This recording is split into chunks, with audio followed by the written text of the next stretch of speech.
Hello. In this brief tutorial, I want to show you what Zotero can do. Zotero can do your citations. It does APA, MLA, Chicago, many other styles. It does the parentheticals and the footnotes.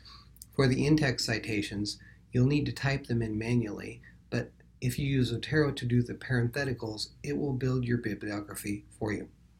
In this quick video, I want to show you what Zotero can do. I'm in a Microsoft Word document, and I have a couple parenthetical citations already here. But I want to add a few more, so here's how I do it. Click where I want the parenthetical to go, click Add Citation. I'm using classic mode here so I can see the citation menu. Click the page, type the page number, and there it is. My citation is complete. After I finish all my in-text citations and parentheticals, I go to my references at the bottom and I click Add Bibliography. And there's my bibliography. Hang indents, alphabetized, and done. Zotero works with Microsoft Word, so we recommend that you install Word first. You need Firefox or Chrome. It says it works with Safari, but it's not recommended, and it will not work with Edge.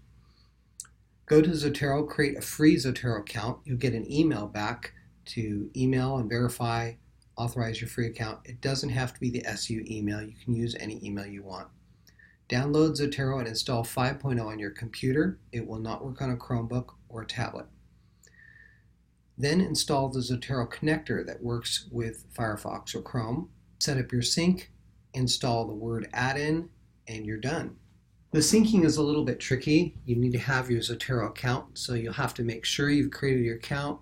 You put the sync information in here. If you got the account password correct, your account will log in and it will give you the green light and it will start working. Setting up Microsoft Word is a little bit tricky. You go into the Edit Preferences again, click on the Site icon, and then then the word processors. I really want to highlight for you to use the classic Add Citations dialog box like I previously demonstrated. You'll like it much better than the newer Zotero. Install the Word add-in. Sometimes it says reinstall. That's okay.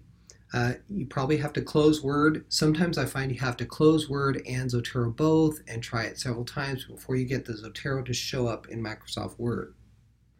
If you need to add another citation style, you can add Turabian or any other styles by clicking on Preferences and then get additional styles. Zotero may have trouble with the latest style, so if you're not seeing the very latest style, you may have to choose the previous edition. It is a free resource, so there might be some modifications between the very latest style and the style you see in Zotero.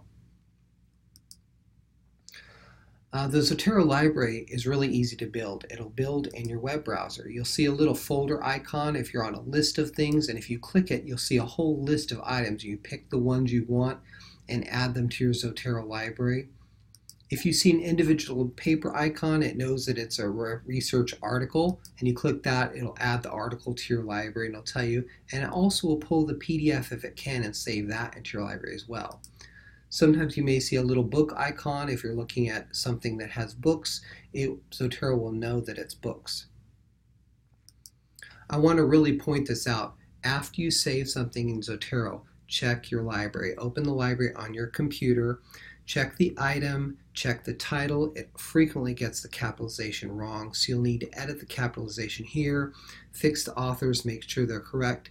If you don't correct it, Zotero will do terrible citations for you. So you have to verify your title is correct according to your citation style, verify the authors, the date, all these little pieces of information.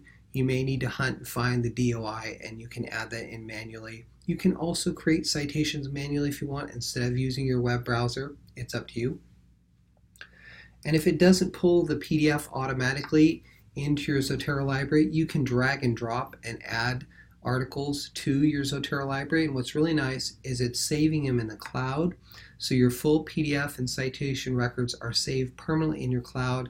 You can create folders to save your Zotero library and keep these things organized. I highly recommend you go to library.su.edu/Zotero, click through the tabs, ask me for help. There's so much more Zotero can do. It's a great resource for being free. Thank you.